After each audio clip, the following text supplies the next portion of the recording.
러시아 대통령 푸틴이 적극 지원하겠다 했기 때문에 한 것으로 일단 판단이 되고, 사실은 인공위성 군사위성 발사에 성공한 것은 1등 공신은 아마 그 북한을 지원했던 러시아일 것 같고 2등 공신은 윤석열 대통령의 외교 실패가 아닌가 하는. 지금까지 북한이 반발하고 우리에 대한 위협 행위를 한 게 한두 번도 아닌데 그걸 그러면은 신경 써서 좋아요. 국민을 보호하는 걸 그래서 소홀히 한다는 게 사실은 말이 됩니까? 이럴 것은 북한이 그동안 9.19 군사합의 비행금지 구역을 설정함으로써 까막눈이 됐는데 북한의 눈을 뜨게 만들었어요. 네.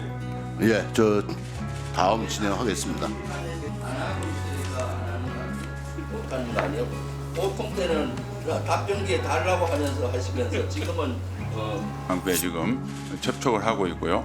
그다음에 이제 김병주 의원님 여러 가지 말씀하시는데, 다음은 김병주 의원님 질의해 주시기 바랍니다. 북한이 그저께 정찰위성을 쏘고 정찰위성에서 태평양 감 상공에 있는 미 앤더슨 공군기지 촬영 사진을 수신했다고 주장했는데 그 사진 신뢰가 갑니까?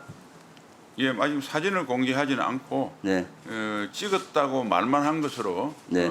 생각을 하는데 그 내용 자체는 신뢰할 수 없다고 생각합니다. 네.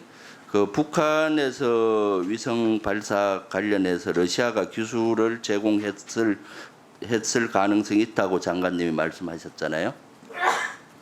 어느 정도 제공했을 것 같습니까?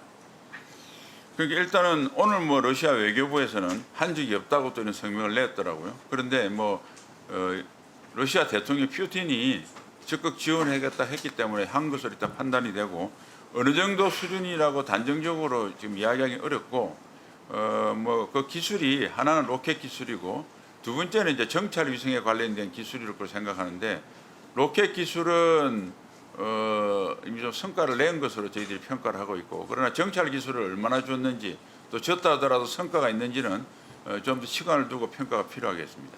지난 4월부터 본 의원과 우리 당에서는 이를 경고했어요.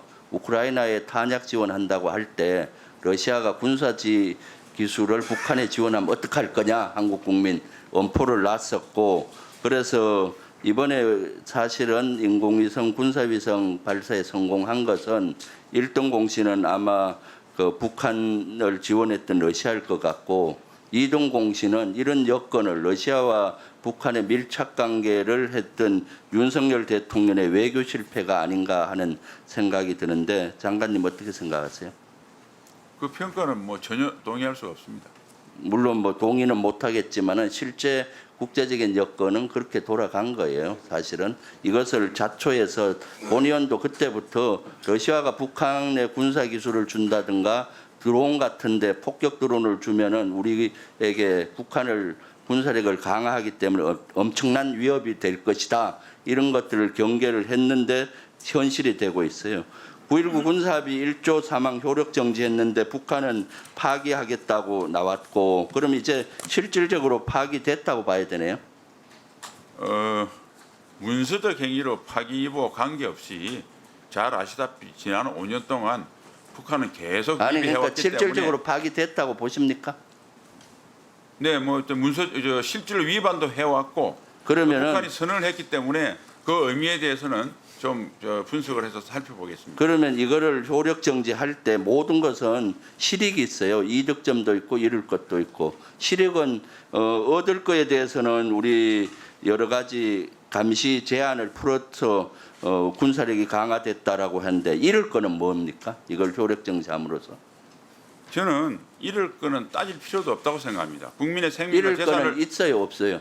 저는 없다고 생각합니다. 국민의 그것은 생명과 없다고 생각하는 것은 너무나 단편적이에요. 모든 정책을 쓸 때는 장점과 단점, 실익을 동시에 보고 택하고 잃을 게 있다고 판단하면 그것을 최소화하는 정책을 써야 되는데 지금 장관님의 단편적인 생각을 보여주는 거예요. 사실은 잃을 게 왜 없습니까? 당장 북한이 그러면 이걸 했을 때 북한이 어떻게 나오리라고 예상했습니까? 우리 김병주 어떻게 의원께서 대응 나올 거라고 예측했나요? 뭐 지금과 같은 뭐 반발을 하고 하리라고 생각을 했는데, 지금까지 북한이 반발하고 우리에 대한 위협 행위를 한 게 한두 번도 아닌데 그걸 그러면은 신경 써서 좋아요. 국민을 보호하는 걸 그래서 소홀히 한다는 게 사실은 말이 됩니까? 이럴 것은